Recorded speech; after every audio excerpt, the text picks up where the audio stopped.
আসসালামু আলাইকুম রহমতুল্লাহি ওবরকাতুহু। সম্মানিত দর্শক, প্রধানমন্ত্রী তারেক রহমান তার যারা শুভানুধ্যায়ী রয়েছেন, রাজনীতির অ্যালাইড সহযোগী এবং যাদের সঙ্গে বন্ধুত্ব করে তিনি বিগত নির্বাচনে তার প্রবল প্রতিদ্বন্দ্বী জামাত এবং সহযোগী জোট তাদেরকে তিনি মোকাবেলা করেছেন এবং ইতিহাসের সবচেয়ে সেরা, সবচেয়ে প্রতিযোগিতামূলক এবং সবচেয়ে বিস্ময়কর একটি নির্বাচন, সেই নির্বাচনের একটা ব্রুট মেজরিটি নিয়ে তিনি ক্ষমতা লাভ করেছেন।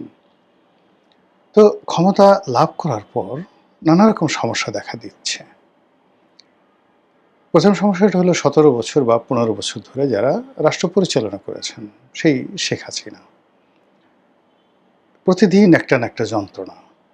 আমি আজ আসবো, কাল আসবো, ফাঁসির মঞ্চ রেডি করো, জেলখানা রেডি করো, আবার বলে প্লেন পাঠায় দাও, আবার বলে যে আমি টুস করে ঢুকে পড়ব, আবার তাদের যারা লেসপেন্সার আছে, আওয়ামী লীগের লেসপেন্সার, তাদের মাধ্যমে নানা রকম বলি, মানে জলে স্থলে অন্তরিক্ষে। সেই লেসপেন্সার একবার বলে